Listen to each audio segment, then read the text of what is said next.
रामचंद्राय नमः। श्री सीतारामाभ्यां नमः।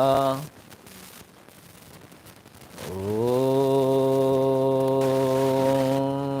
राम रामाय नमः। ओम ह्रीं रामाय नमः। ओम श्रीं रामाय नमः। ओम ऐं रामाय नमः। श्री रामचंद्र चरणो मनसा स्मरामि।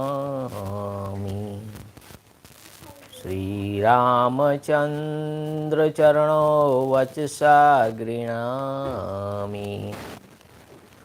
श्री रामचंद्र चरणो शीर्षा नमामि। श्री रामचंद्र चरणो शरणं प्रपद्ये।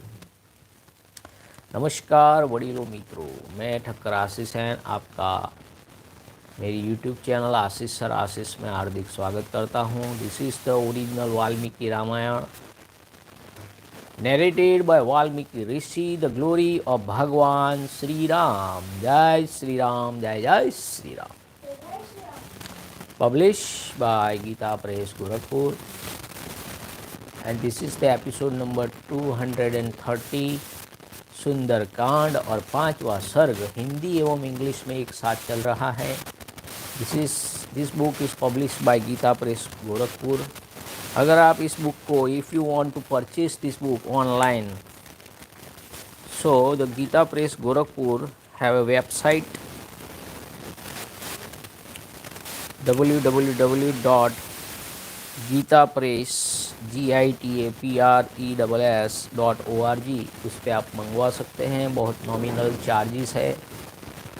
सो यू कैन बाय और गिफ्ट टू योर रिलेटिव्स और any other. Let's start the episode number 230 and Sundarkand, जो हजारों जन्मों के पाप को नाश करके पुण्य का उदय करने वाली परम पवित्र श्री राम कथा का रसपान करते हैं। शुरू करते हैं आज का एपिसोड। अब तक हमने देखा कि हनुमान जी लंका में प्रवेश कर चुके हैं। वो लंका की शोभा देख रहे हैं और वहाँ वराह मिहिर ने जो मकान का वास्तु बताया है, तो चारों ओर दरवाजे होते हैं, उस गृह को हम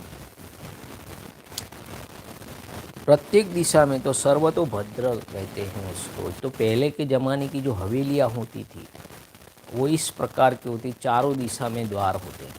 फिर पूर्व में जो द्वार न हो तो वो सुख लक्ष्मी वर्धक होता है, और दूसरा एक द्वार जो स्वस्तिक पुत्र और धन देने वाला होता है। पूर्व की ओर द्वार न हो तो उसको पुत्र और धन देने वाला कहते हैं, और पश्चिम की ओर द्वार न हो तो उसको नंदावर्त कहते हैं और वर्धमान गृह कहते हैं, जो धन देने वाला होता है। दक्षिण के सिवा जिसमें द्वार हो, दक्षिण दिशा के सिवा, उसे वर्धमान कहते हैं, उसे स्वस्तिक कहते हैं। तो शुरू करते हैं आज की कथा का एपिसोड नंबर 230 सुंदरकांड श्रीमद् वाल्मीकि रामायण इन हिंदी एवं इंग्लिश। हनुमान जी का रावण के अंतःपुर में घर घर में सीता जी को ढूंढना और उन्हें न देखकर दुखी होना। हनुमान जी का रावण के अंतःपुर में घर घर में प्रवेश। पंचम सर्ग Canto 5। Even though seeing ogres and ogresses of various guards and orders while the moon was ascending the heavens, Hanuman gave way to anxiety on his not being able to find Sita। तो हनुमान जी दुखी हो जाते हैं कि यहाँ सीता जी तो हमें मिल न सके।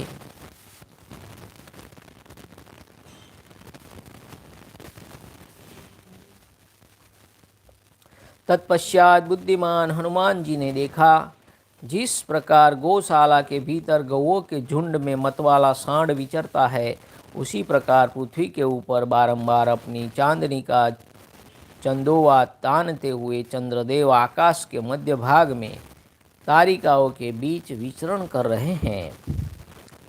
Thereupon the wise Hanuman beheld the moon arrived at the meridian and repeatedly spreading out the canopy of its light over the earth like the sun, and resembling a bull in root ranging in a cow pen. वे शीत रश्मि चंद्रमा जगत के पाप ताप का नाश कर रहे हैं, महासागर में ज्वार उठा रहे हैं, समस्त प्राणियों को नई दीप्ति एवं प्रकाश दे रहे हैं और आकाश में क्रमशः ऊपर की ओर उठ रहे हैं। He forthwith showed the moon dispelling the sign and the resulting affliction of the world by shedding light everywhere and thereby minimizing the chances of sins being committed by the people. Nay, swelling by driving up tides in the ocean and giving light to all created beings while advancing in the heavens.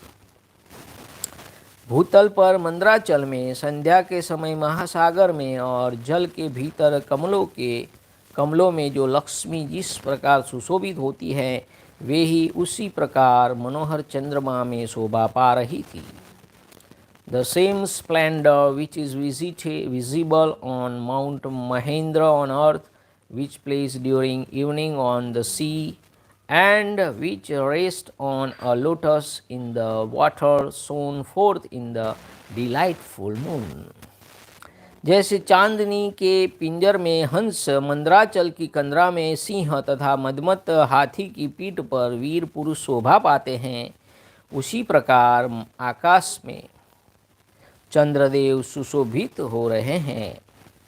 The moon shone forth in the heavens much in the same way as a swan displays its charm in the silvery cage, as a lion in a cave of Mount Mahendra, and as a hero mounted on the proud elephant.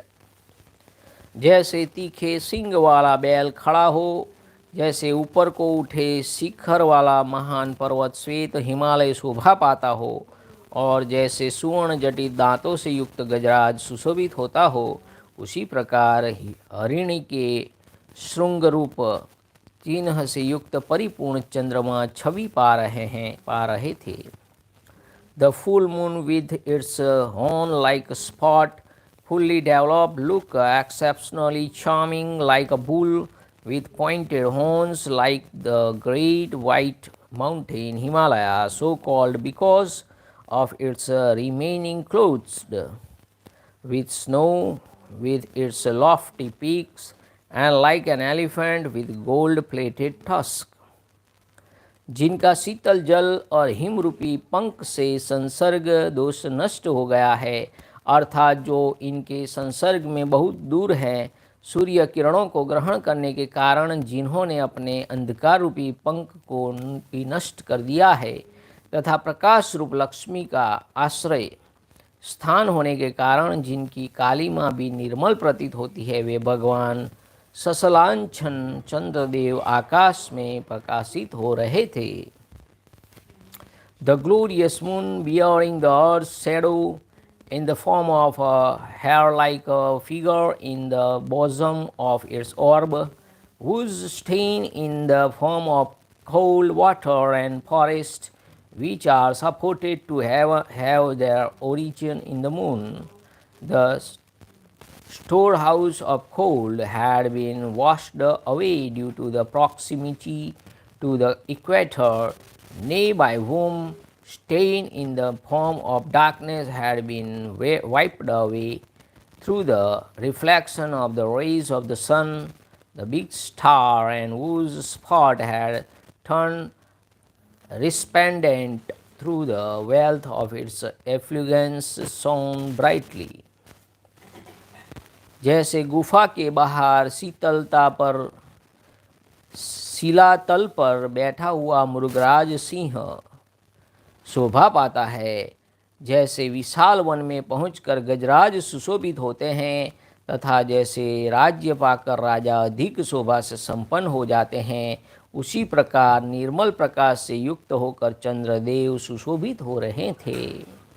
The radiant moon looked exceptionally splendid in the same way as the king of beasts on ascending the level surface of a rock, as a lordly elephant on penetrating deep into a large forest, and a ruler of man on duly reaching its own kingdom. प्रकाश युक्त चंद्रमा के उदय से जिसका अंधकार रूपी दोष दूर हो गया है, जिसमें रक्षा के जीव हिंसा और मांस भक्षण रूपी दोष बढ़ गए हैं तथा रमणियों के रमण विषयक चित्त दोष प्रलय कलह निवृत्त हो गए हैं, वह पूजनीय प्रदोष काल स्वर्ग सदृश्य सुख का प्रकाश करने लगा है। और अब फोन थोड़ा आम करना ऊंचो।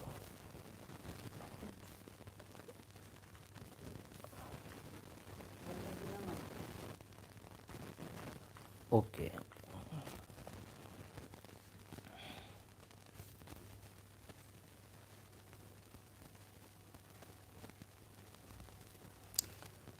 the radiant moon looked exceptionally splendid in the same way as the king of beasts on ascending the level surface of a rock, as a lordly elephant on a penetrating deep into the large forest, and a ruler of man on duly reaching his own kingdom.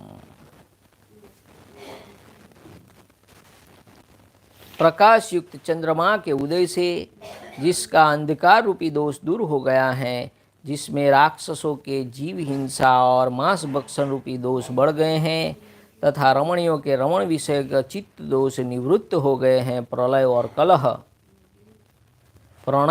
कलह निवृत्त हो गए हैं, वह पूजनीय प्रदोष काल स्वर्ग सदृश्य सुख का प्रकाश करने लगा है। The glorious evening, the evil attaching to which in the form of darkness, which gives an incentive to the commission of the dark deeds, has been dispelled by the appearance of the bright moon, nay, whose other blot in the form of flesh eating by auguries has been intensified, and in which the bitterness of mind caused by unrequited love of young women and their lovers is wiped away scattered bliss. वाणी के श्रवण सुखद शब्द झंकृत हो रहे थे। सदाचारिणी स्त्रियां पतियों के साथ सो रही थी तथा अत्यंत अद्भुत और भयंकर शील स्वभाव वाले निशाचर निशीथ काल में विहार कर रहे थे।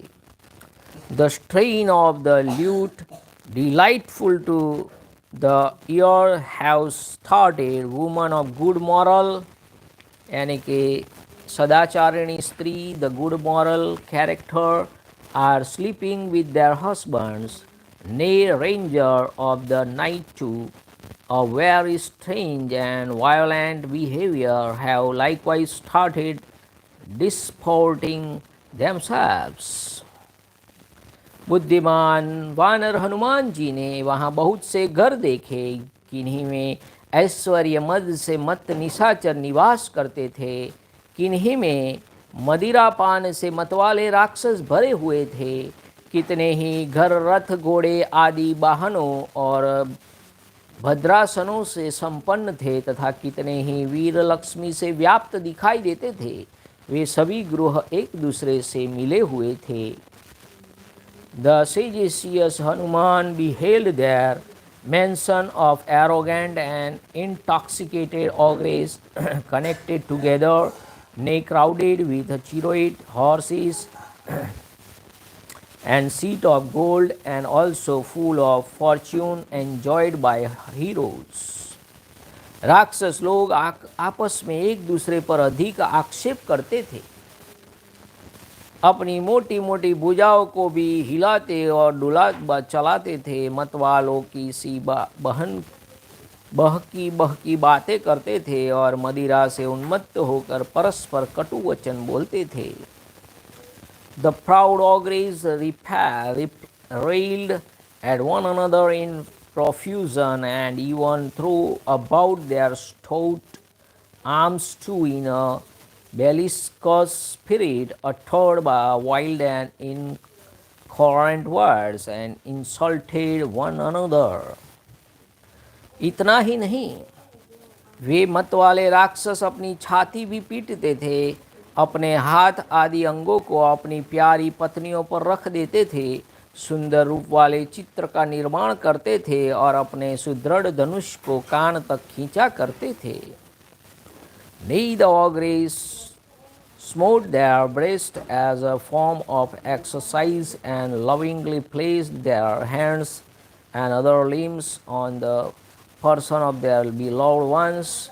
They also put on various garbs to please their wives and drove their strong bows by way of practice.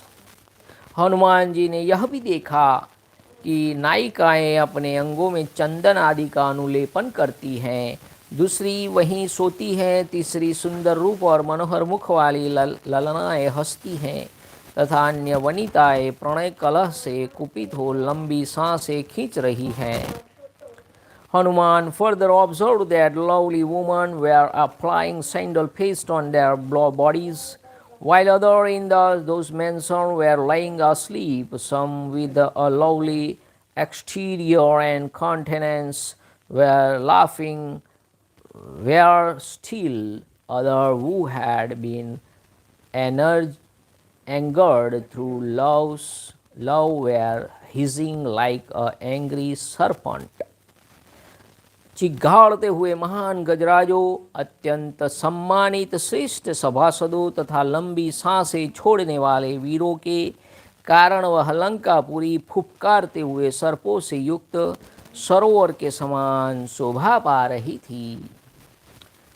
They with his trumpeting huge elephants and likewise with its highly virtuous souls like Vibhishan greatly at dawn, as well as with his hissing heroes. The city of Lanka looked charming like the lakes infested inter alaya with the hissing serpents. Hanuman ji ने उस पुरी में बहुत से उत्कृष्ट बुद्धि वाले, सुंदर बोलने वाले, सम्यक श्रद्धा रखने वाले, अनेक प्रकार के रूप रंग वाले और मनोहर नाम धारण करने वाले विश्वविख्यात राक्षस भी देखे।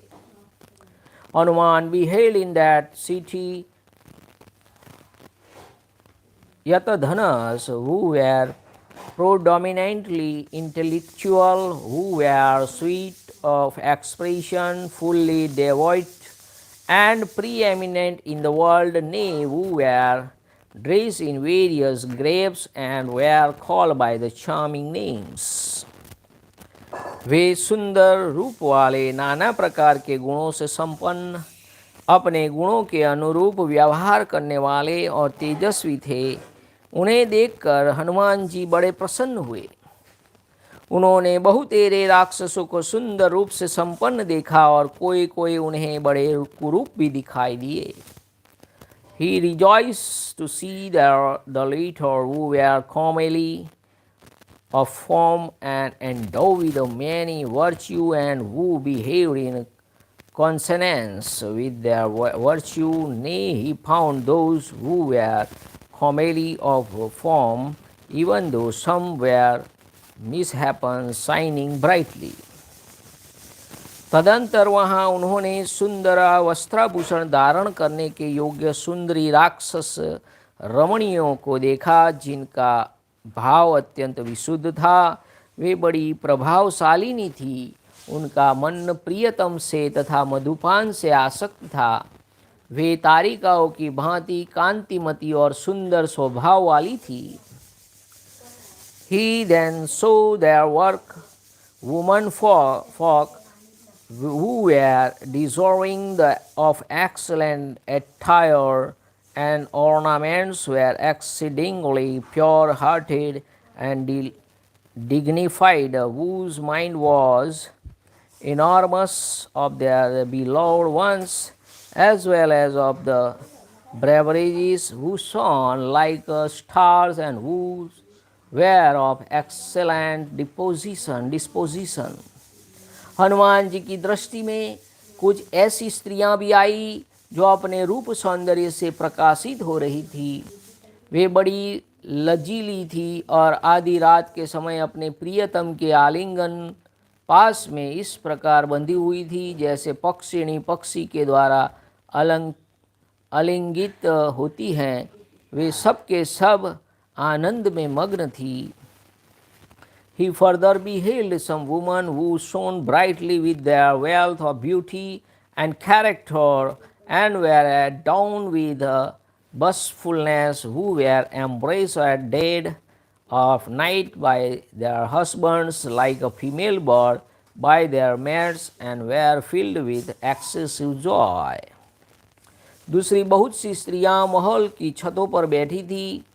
वे पति की सेवा में तत्पर रहने वाली धर्मपरायणा विवाहिता और काम भाव से भावित थी। हनुमान जी ने उन सबको अपने प्रियतम के अंग में सुखपूर्वक बैठे देखा।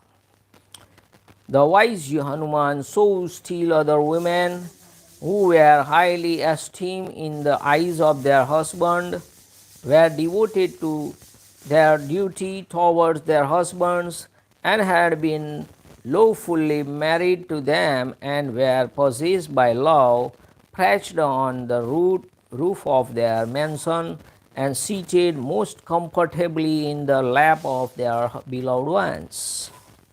कितनी ही कामिनियाँ सुवर्ण रेखा के समान कांतिमती दिखाई देती थी। उन्होंने अपने ओढ़नी उतार दी थी। कितनी ही उत्तम वनिताएं तपाए हुए सुवर्ण के समान रंग वाली थी तथा कितनी ही पति वियोगिनी बालाएं चंद्रमा के समान श्वेत वर्ण की दिखाई देती थी। उनकी अंग कांति बड़ी ही सुंदर थी। Again there were some women possessing the hue of a golden stalk and shone of their outer garments, while some other highly excellent women possessed the hue of refined gold. Some more who had been disunited from their husbands were pale as the moon, though possessed of a lovely complexion. तदंतर वानरों के प्रमुख वीर हनुमान जी ने विभिन्न गृहों में ऐसी परम सुंदरी रमणियों का अवलोकन किया जो मनोभिराम प्रियतम का संयोग पाकर अत्यंत प्रसन्न हो रही थी। फूलों के हार से विभूषित होने के कारण उनकी रमणीयता और भी बढ़ गई थी और वे सब की सब हर्ष से उत्फुल्ल दिखाई देती थी। The said Hanuman, the foremost hero among the monkeys, he then saw the most charming young woman happy in their homes and filled with the great delight to meet their beloved ones, who were highly pleasing to their mind and lovely with flowers on their person. उन्होंने चंद्रमा के समान प्रकाशमान मुखों की पंक्तियाँ, सुंदर पलकों वाली तिरछे नेत्रों की पंक्तियाँ और चमचमाती हुई विद्युल्लेखाओं के समान आभूषणों की भी मनोहर पंक्तियाँ देखी। He also observed the rows of face shining as the moon, nay, row of shapely oblique eyes with beautiful lashes, and even so row of the ornaments resembling charming flashes of lightning. किंतु जो परमात्मा के मानसिक संकल्प से धर्म मार्ग पर स्थिर रहने वाले राजकुल में प्रकट हुई थी, जिनका प्रादुर्भाव परम ऐश्वर्य की प्राप्ति कराने वाला है, जो परम सुंदर रूप में उत्पन्न हुई प्रफुल्ल लता के समान शोभा पाती थी, कुशांगी सीता को उन्होंने वहाँ कहीं नहीं देखा। देखिए सीता जी कैसी है, जो परमात्मा के मानसिक संकल्प से धर्म मार्ग पर स्थिर रहने वाले राजकुल में प्रकट हुई थी, जिनका प्रादुर्भाव परम ऐश्वर्य की प्राप्ति कराने वाला है, जो परम सुंदर रूप में उत्पन्न हुई प्रफुल्ल लता के समान शोभा पाती थी, उन कुशांगी सीता जी को उन्होंने वहाँ कहीं नहीं देखा था। He, however, did not find anywhere those frail Sita sprung from the mind of the Creator and supremely high-born, descended as she was in a royal house, the house of Nimi, fixed on the path of virtue and resembling a lovely climber in full blossom. जो सदा सनातन मार्ग पर स्थित रहने वाली, श्री राम पर ही दृष्टि रखने वाली, श्री राम विषय काम या प्रेम से परिपूर्ण अपने पति के तेजस्वी मन में बसी हुई तथा दूसरी सभी स्त्रियों से सदा ही श्रेष्ठ थी, जिन्हें विरह जनित ताप सदा पीड़ा देता रहता था, जिनके नेत्रों से निरंतर आंसुओं की बड़ी झड़ी लगी रहती थी और कंठ उन आंसुओं से गदगद रहता था, पहले संयोग काल में जिनका कंठ श्रेष्ठ एवं बहुमूल्य निष्कंक पदक से विभूषित रहा करता था, जिनकी पलकें बहुत ही सुंदर थी और कंठ स्वर अत्यंत मधुर था तथा जो वन में नृत्य करने वाली मयूरी के समान मनोहर लगती थी, वे जो मेघ आदि से आच्छादित होने के कारण अव्यक्त रेखा वाली चंद्रलेखा के समान दिखाई देती थी, धूली धूसर सुवर्ण रेखा सी प्रतीत होती थी, बाण के आघात से उत्पन्न हुई रेखा चिन्ह सी जान पड़ती थी तथा वायु के द्वारा उड़ाई जाती हुई बादलों की रेखा सी दृष्टिगोचर होती थी। वक्ताओं में श्रेष्ठ नरेश्वर श्री रामचंद्र जी की पत्नी उन सीता को बहुत देर तक ढूंढने पर भी जब हनुमान जी न देख सके, तब वे तत्क्षण अत्यंत दुखी और शिथिल हो गए। Hanuman at once turned languid as it were, afflicted as he was with sorrow on not finding, even after striving for a long time, the celebrated Sita, consort of Sri Ram, a ruler of man, the best of speakers, Sita, who was firmly established in the eternal path of devotion, show her husband, who had her eyes fixed on Sri Ram, alone, who was possessed by love for Sri Ram, who had penetrated deep into the dignified mind of her spouse, and was ever exalted above all other women, who was tormented with agues born of separation from her consort, whose throat was choked with tears incessantly flowing from her eyes, whose neck was herefore adorned with excellent gold ornaments worthy of the foremost, who was distinguished by beautiful eyelashes, who had a charming throat, and when united with her spouse resembled a peahen merrily dancing in a forest, who in her solid clothes and unclean person in her captivity shone like the crescent with its outline blurred due to its being screened by a cloud or a strike of gold soiled with dust, was prominent like a scar left by a wound, serving as a reminder of the journey injury sustained by Sri Ram in the shape of her abdication and who, while being carried to Lanka, shone like a stalk of a cloud swept by the wind. इस प्रकार श्री वाल्मीकि निर्मित आर्ष रामायण आदि काव्य के सुंदर कांड में 5वां सर्ग पूरा हुआ। इत्यार्षे श्रीमद् रामायणे वाल्मीकि आदि काव्ये सुंदर कांडे पंचम सर्गः। Thus ends Canto05 in the Sundarakānda of the glorious Ramayana of Valmiki, the work of a rishi and the oldest epic. Jai Sri Ram. Namah Parvati Pataye Har Har Mahadev Har.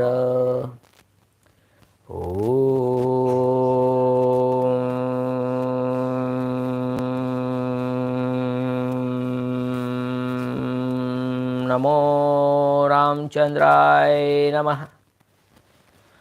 Shri सीतारामचंद्राभ्यां नमः।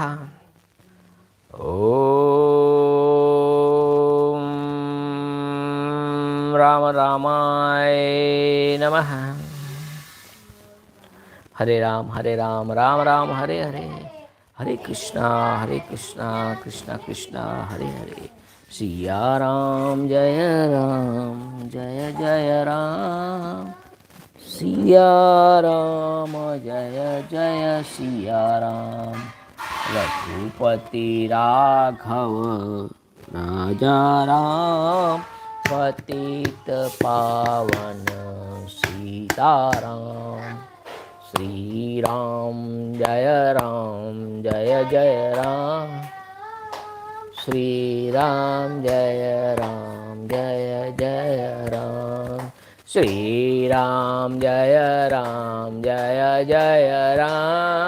श्री राम जय राम, श्री राम जय राम, श्री राम जय राम, श्री राम जय राम, श्री राम जय राम, श्री राम जय राम, श्री राम जय।